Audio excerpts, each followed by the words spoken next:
शमूएल भविष्यवक्ता की पहली पुस्तक अध्याय 23। शमूएल भविष्यवक्ता की पहली पुस्तक अध्याय 23। और दाऊद को यह समाचार मिला कि पलिश्ती लोग किला नगर से युद्ध कर रहे हैं और खलिहानों को लूट रहे हैं। तब दाऊद ने यहोवा से पूछा कि क्या मैं जाकर पलिश्तियों को मारूं? यहोवा ने दाऊद से कहा, जा और पलिश्तियों को मार के किला को बचा। परंतु दाऊद के जनों ने उससे कहा, हम तो इस यहूदा देश में भी डरते रहते हैं। यदि हम किला जाकर पलिश्तियों की सेना का सामना करें तो क्या बहुत अधिक डर में न पड़ेंगे? तब दाऊद ने यहोवा से फिर पूछा और यहोवा ने उसे उत्तर देकर कहा, कमर बांधकर किला को जा, क्योंकि मैं पलिश्तियों को तेरे हाथ में कर दूंगा। इसलिए दाऊद अपने जनों को संग लेकर किला को गया और पलिश्तियों से लड़कर उसने पशुओं को हाक लाया और उन्हें बड़ी मार से मारा। यो दाऊद ने किला के निवासियों को बचाया। अब अहीमलेक का पुत्र एब्यातार दाऊद के पास किला को भाग गया था। तब हाथ में एपोद लिए हुए गया था। तब शाऊल को यह समाचार मिला कि दाऊद किला को गया है, और शाऊल ने कहा, परमेश्वर ने उसे मेरे हाथ में कर दिया है। वह तो फाटक और बेड़े वाले नगर में घुसकर बंद हो गया है। तब शाऊल ने अपनी सारी सेना को लड़ाई के लिए बुलवाया कि किला को जाकर दाऊद और उसके जनों को घेर ले। तब दाऊद ने जान लिया कि शाऊल मेरी हानि की युक्ति कर रहा है, इसलिए उसने एब्यातार याजक से कहा, एपोद को निपट लिया।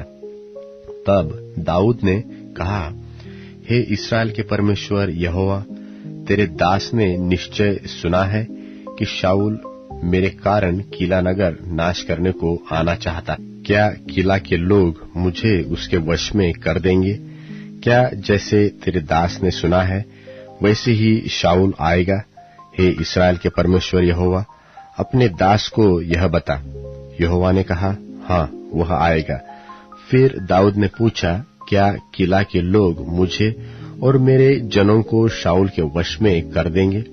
यहोवा ने कहा, हाँ, वे कर देंगे। तब दाऊद और उसके जन, जो कोई 600 थे, किला से निकल गए और इधर-उधर जहां कहीं जा सके वहां गए। और जब शाऊल को यह बताया गया कि दाऊद किला से निकल भागा है, तब उसने वहां जाने की मनसा छोड़ दी। तब दाऊद तो जंगल के गड्ढों में रहने लगा और पहाड़ी देश के जीप नाम जंगल में रहा, और शाऊल उसे प्रतिदिन ढूंढता रहा, परंतु परमेश्वर ने उसे उसके हाथ में न पड़ने दिया। और दाऊद ने जान लिया कि शाऊल मेरे प्राण की खोज में निकला है।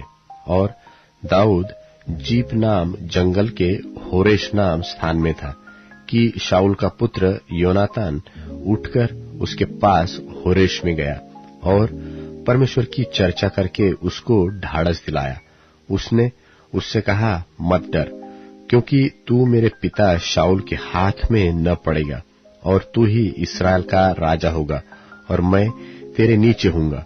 और इस बात को मेरा पिता शाऊल भी जानता है। तब उन दोनों ने यहोवा की शपथ खाकर आपस में वाचा बांधी। तब दाऊद होरेश में रहा और योनातान अपने घर चला गया।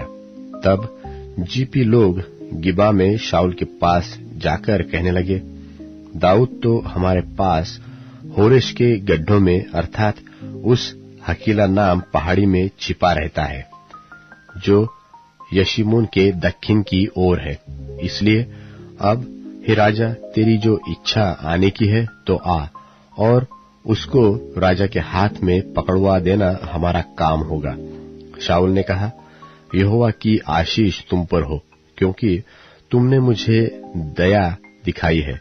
तुम चलकर और भी निश्चय कर लो, और देख भाल कर जान लो, और उसके अड्डे का पता लगा लो, और बूझी कि उसको वहां किसने देखा है, क्योंकि किसी ने मुझसे कहा है कि वह बड़ी चतुराई से काम करता है, इसलिए जहां कहीं वह छिपा करता है उस स्थानों को देख देख कर पहचानो, तब निश्चय करके मेरे पास लौटाना और मैं तुम्हारे साथ चलूंगा। और यदि वह उस देश में कहीं भी हो तो मैं उसे यहूदा के हजारों में से ढूंढ निकालूंगा।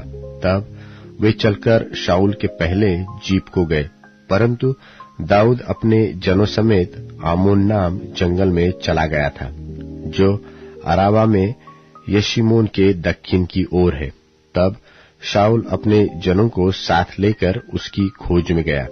इसका समाचार पाकर दाऊद पर्वत पर से उतरकर अम्मोन जंगल में रहने लगा। यह सुन शाऊल ने माऊन जंगल में दाऊद का पीछा किया। शाऊल तो पहाड़ की एक ओर और दाऊद अपने जनों समेत पहाड़ की दूसरी ओर जा रहा था, और दाऊद शाऊल के डर के मारे जल्दी जा रहा था। और शाऊल अपने जनों समेत दाऊद और उसके जनों को पकड़ने के लिए घेरा बनाना चाहता था कि एक दूत ने शाऊल के पास आकर कहा, फुर्ती से चला आ, क्योंकि पलिश्तियों ने देश पर चढ़ाई की है। यह सुनकर शाऊल दाऊद का पीछा छोड़कर पलिश्तियों का सामना करने को चला। इस कारण उस स्थान का नाम सेलाह हम्महलकोत पड़ा। वहां से दाऊद चढ़कर एन गदी के गढ़ों में रहने लगा। शमूएल भविष्यवक्ता की पहली पुस्तक अध्याय 24। शमूएल भविष्यवक्ता की पहली पुस्तक अध्याय 24। जब शाऊल पलिश्तियों का पीछा करके लौटा, तब उसको यह समाचार मिला कि दाऊद एन गदी के जंगल में है। तब शाऊल समस्त इस्राएलियों में से 3000 को छांटकर दाऊद और उसके जनों को बनेल बकरों की चट्टानों पर खोजने गया। जब वह मार्ग पर के भेड़शालों के पास पहुंचा, जहां एक गुफा थी, तब शाऊल दिशा फिरने को उसके भीतर गया, और उसी गुफा के कोनों में दाऊद और उसके जन बैठे हुए थे। तब दाऊद के जनों ने उससे कहा, सुन, आज वही दिन है जिसके विषय यहोवा ने तुझसे कहा था कि मैं तेरे शत्रु को तेरे हाथ में सौंप दूंगा कि तू उससे मनमाना बर्ताव कर ले। तब दाऊद ने उठकर शाऊल के बागे की छोर को छिपकर काट लिया।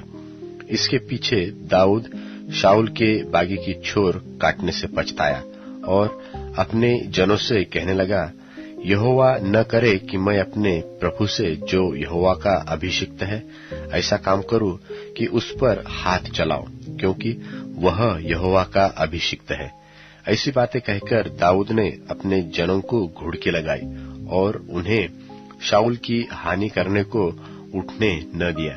फिर शाऊल उठकर गुफा से निकला और अपना मार्ग लिया।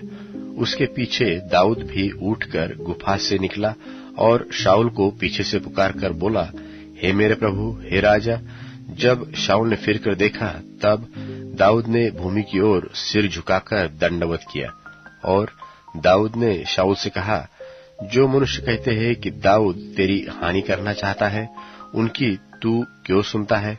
देख, आज तूने अपनी आंखों से देखा है कि यहोवा ने आज गुफा में तुझे मेरे हाथ सौंप दिया था, और किसी किसी ने तो मुझे तुझसे मारने को कहा था, परंतु मुझे तुझ पर तरस आया और मैंने कहा, मैं अपने प्रभु पर हाथ न चलाऊंगा, क्योंकि वह यहोवा का अभिषिक्त है।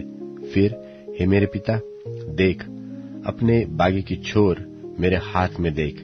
मैंने तेरे बागे की छोर को काट ली, परंतु तुझे घात न किया। इससे निश्चय करके जान ले कि मेरे मन में कोई बुराई व अपराध का सोच नहीं है, और मैंने तेरा कुछ अपराध नहीं किया, परंतु तू मेरे प्राण लेने को मानो उसका आहेर करता रहता है। यहोवा मेरा और तेरा न्याय करे, और यहोवा तुझसे मेरा पलटा ले, परंतु मेरा हाथ तुझ पर न उठेगा। प्राचीनों के नीति वचन के अनुसार दुष्टता दुष्टों से होती है, परंतु मेरा हाथ तुझ पर न उठेगा। इस्राएल का राजा किसका पीछा करने को निकला है और किसके पीछे पड़ा है? एक मरे कुत्ते के पीछे, एक पिस्सू के पीछे। इसलिए यहोवा न्यायी होकर मेरा तेरा विचार करे और विचार करके सेरा मुकद्दमा लड़े और न्याय करके मुझे तेरे हाथ से बचाए। दाऊद शाऊल से ये बातें कही चुका था कि शाऊल ने कहा, हे मेरे बेटे दाऊद, क्या यह तेरा बोल है? तब शाऊल चिल्लाकर रोने लगा। फिर उसने दाऊद से कहा, तू मुझसे अधिक धर्मी है। तूने तो मेरे साथ भलाई की है, परंतु मैंने तेरे साथ बुराई की। और तूने आज यह प्रकट किया है कि तूने मेरे साथ भलाई की है कि जब यहोवा ने मुझे तेरे हाथ के कर दिया था, तब तूने मुझे घात न किया। भला क्या कोई मनुष्य अपने शत्रु को पाकर कुशल से जाने देता है? इसलिए जो तूने आज मेरे साथ किया है, इसका अच्छा बदला यहोवा तुझे दे। और अब मुझे मालूम हुआ है कि तू निश्चय राजा हो जाएगा और इस्राएल का राज्य तेरे हाथ में स्थिर होगा। अब मुझसे यहोवा की शपथ खा कि मैं तेरे वंश को तेरे पीछे नाश न करूंगा और तेरे पिता के घराने में से तेरा नाम मिटा न डालूंगा। तब दाऊद ने शाऊल से ऐसी ही शपथ खाई। तब शाऊल अपने घर चला गया और दाऊद अपने जनों समेत गढ़ों में चला गया। शमूएल भविष्यवक्ता की पहली पुस्तक अध्याय 25। शमूएल भविष्यवक्ता की पहली पुस्तक अध्याय 25। और शमूएल मर गया और समस्त इस्राएलियों ने इकट्ठे होकर उसके लिए छाती पीटी और उसके घर ही में जो रामा में था उसको मिट्टी दी। तब दाऊद उठकर पारान जंगल को चला गया। माओन में एक पुरुष रहता था जिसका माल करमेल में था और वह पुरुष बहुत बड़ा था और उसके 3000 भेड़े और 1000 बकरियां थी और वह अपनी भेड़ों का ऊन कतर रहा था। उस पुरुष का नाम नाबाल और उसकी पत्नी का नाम अबीगेल था। स्त्री तो बुद्धिमान और रूपवती थी, परंतु पुरुष कठोर और बुरे बुरे काम करने वाला था। वह तो कालेब वंशी था। जब दाऊद ने जंगल में समाचार पाया कि नाबाल अपनी भेड़ों का ऊन कतर रहा है, तब दाऊद ने 10 जवानों को वहां भेज दिया।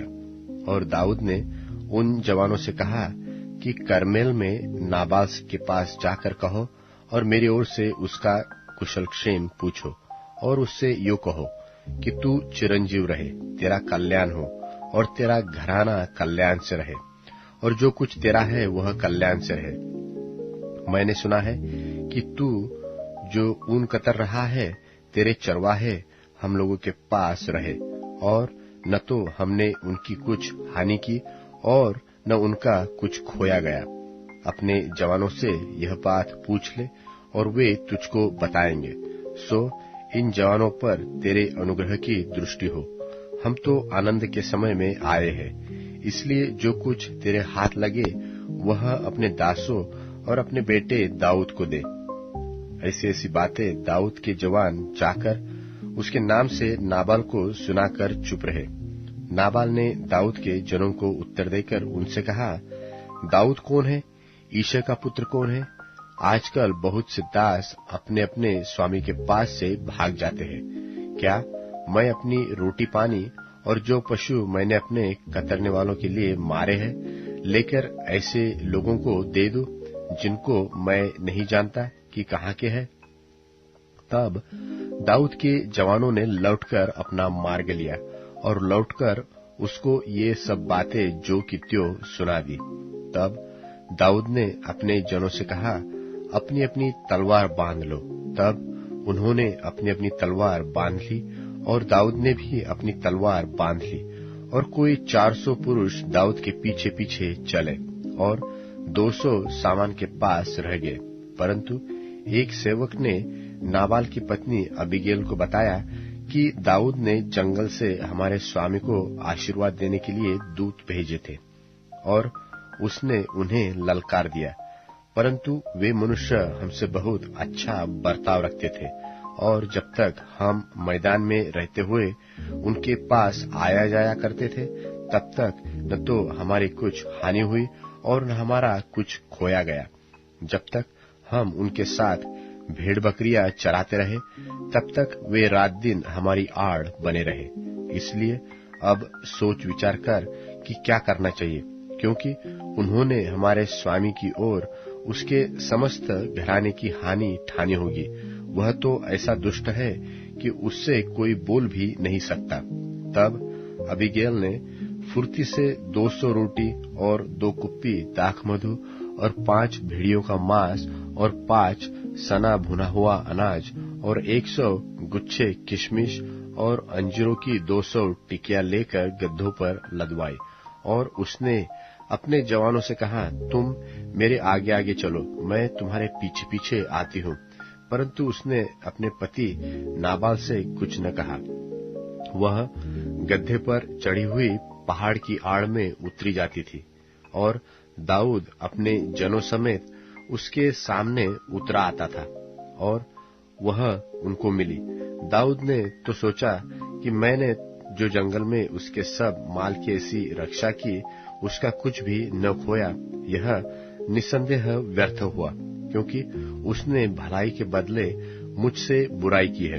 यदि बिहान को उजियाला होने तक उस जन के समस्त लोगों में से एक लड़के को भी मैं जीवित छोड़ूं, तो परमेश्वर मेरे सब शत्रुओं से ऐसा ही करे, वरन इससे भी अधिक करे। दाऊद को देख अबीगैल फुर्ती करके गड्ढे पर से उतर पड़ी और दाऊद के सन्मुख मुंह के बल भूमि पर गिरकर दंडवत किया। फिर वह उसके पांव पर गिर के कहने लगी, हे मेरे प्रभु, यह अपराध मेरे ही सिर पर हो। तेरी दासी तुझसे कुछ कहना चाहती है, और तू अपनी दासी की बातों को सुन ले। मेरा प्रभु उस दुष्ट नाबाल पर चित्त न लगाए, क्योंकि जैसा उसका नाम है वैसा ही वह आप है। उसका नाम तो नाबाल है, और सचमुच उसमें मूढ़ता पाई जाती है। परंतु मुझ तेरी दासी ने अपने प्रभु के जवानों को, जिन्हें तूने भेजा था, न देखा था। और अब हे मेरे प्रभु, यहोवा के जीवन की शपथ और तेरे जीवन की शपथ कि यहोवा ने जो तुझे खून से और अपने हाथ के द्वारा अपना पलटा लेने से रोक रखा है, इसलिए अब तेरे शत्रु और मेरे प्रभु की हानि के चाहने वाले नाबाल ही के समान ठहरे। और अब यह भेंट जो तेरी दासी अपने प्रभु के पास लाई है, उन जवानों को दी जाए जो मेरे प्रभु के साथ चलते हैं। अपनी दासी का अपराध क्षमा कर, क्योंकि यहोवा निश्चय मेरे प्रभु का घर बसाएगा और स्थिर करेगा, इसलिए कि मेरा प्रभु यहोवा की ओर से लड़ता है, और जन्म भर तुझमें कोई बुराई नहीं पाई जाएगी। और यद्यपि एक मनुष्य तेरा पीछा करने और तेरे प्राण का ग्राहक होने को उठता है, तो भी मेरे प्रभु का प्राण तेरे परमेश्वर यहोवा की जीवन रूपी गठरी में बंधा रहेगा, और तेरे शत्रुओं के प्राणों को वह मानो गोफन में रखकर फेंक देगा। इसलिए जब यहोवा मेरे प्रभु के लिए यह समस्त भलाई करेगा जो उसने तेरे विषय में कही है, और तुझे इस्राएल पर प्रधान करके ठहराएगा, तब तुझे इस कारण पछताना न होगा, व मेरे प्रभु का हृदय पीड़ित न होगा कि तूने अकारण खून किया, और मेरे प्रभु ने अपना पलटा आप लिया है। फिर जब यहोवा मेरे प्रभु से भलाई करे, तब अपनी दासी को स्मरण करना। दाऊद ने अबीगैल से कहा, इस्राएल का परमेश्वर यहोवा धन्य है, जिसने आज के दिन मुझसे भेंट करने के लिए तुझे भेजा है, और तेरा विवेक धन्य है, और तू आप भी धन्य है कि तूने मुझे आज के दिन खून करने और अपना पलटा आप लेने से रोक लिया है। क्योंकि सचमुच इस्राएल का परमेश्वर यहोवा, जिसने मुझे तेरी हानि करने से रोका है, उसके जीवन की शपथ, यदि तू फुर्ती करके मुझसे भेंट करने को न आती, तो निसंदेह बिहान को उजियाला होने तक नाबाल का कोई लड़का भी न बचता। तब दाऊद ने उसे ग्रहण किया जो वह उसके लिए लाई थी। फिर उससे उसने कहा, अपने घर कुशल से जा। सुन, मैंने तेरी बात मानी है और तेरी विनती ग्रहण कर ली है।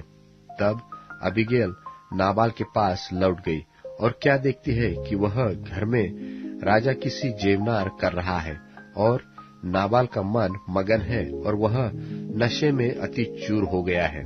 इसलिए उसने भोर के उजियाले होने से पहले उससे कुछ भी न कहा।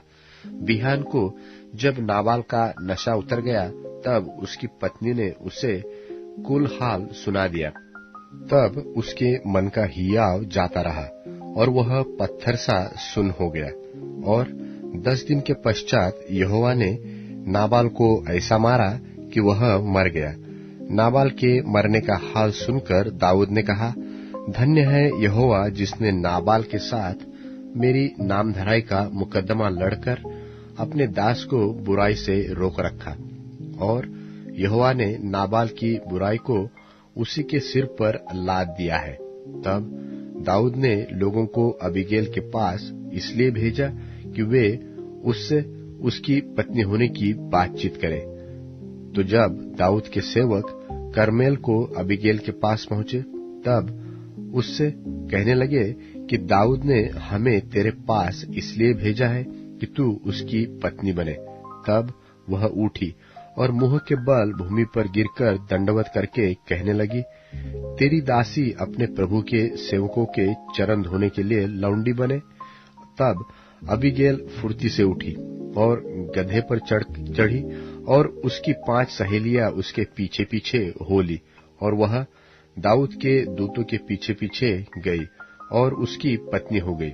और दाऊद ने इज्रेल नगर की अहीनोअम को भी ब्याह लिया, तो वे दोनों उसकी पत्नियां हुई।